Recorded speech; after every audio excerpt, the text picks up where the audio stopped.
There's a number that quietly splits Australia in two. On one side, more than half the country. On the other side, the people whose money has finally started working for them. That number is $20,000. And right now, 52% of Australians have never crossed it.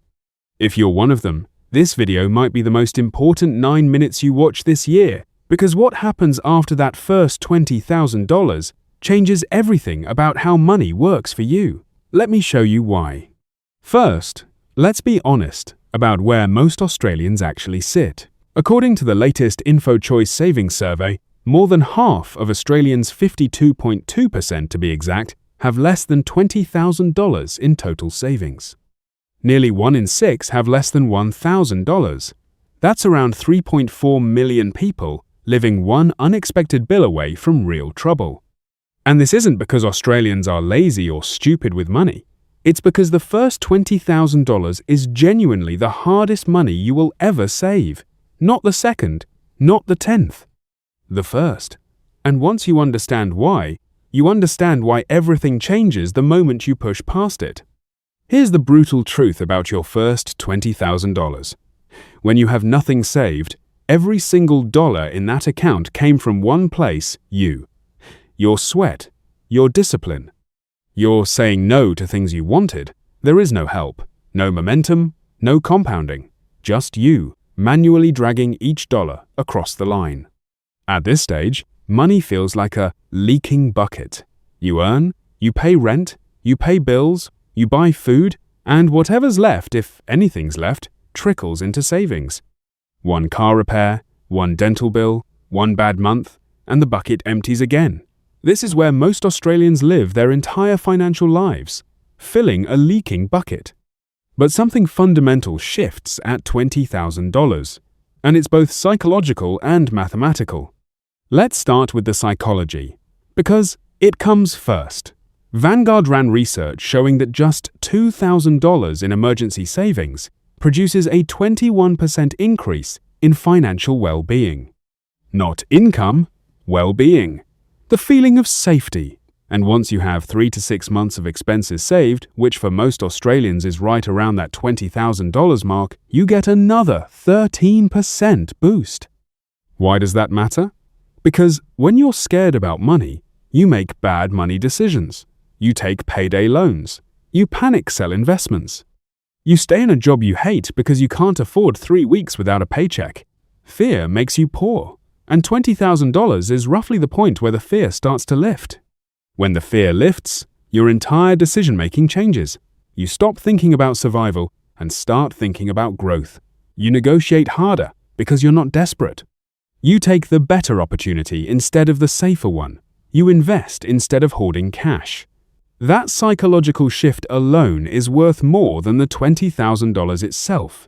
Now, let's talk about the mathematics, because this is where it gets genuinely exciting. Up to $20,000, compounding does almost nothing for you. Let's be honest about that. If you have $5,000 invested at a 7% return, that's $350 a year. It's nice, but it's not changing your life. At this stage, your savings rate is everything, and compounding is almost irrelevant. But $20,000 is the point where the maths starts to wake up. $20,000 at a 7% return generates $1,400 a year without you lifting a finger. That's a month of groceries. That's a flight home for Christmas. That's the first time your money is contributing meaningfully alongside you. And here's the part nobody tells you. Once your money starts earning, every new dollar you save lands on top of a base that's already growing. The second $20,000 is dramatically easier than the first. Research shows that if your first $20,000 took 19 months of saving $1,000 a month, your second $20,000 takes around 17 months, because compounding is now doing part of the work. The third takes even less. The bucket has stopped leaking, and now it's filling itself. Let me put real Australian numbers on this so you can see the curve. Say you're 30 years old, and you finally hit your first $20,000. You keep investing $500 a month into a low-cost ASX index fund like VAS. earning roughly 7% a year. Watch what happens. By 40, you have around $120,000. By 50, around $280,000. By 60, around $580,000. From $500 a month. The same $500 a month that felt impossible before you had your first $20,000 buffer. But here's the magic look at the split.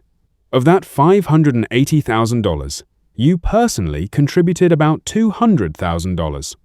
The other $380,000 came from compounding. Your money earned almost twice what you put in.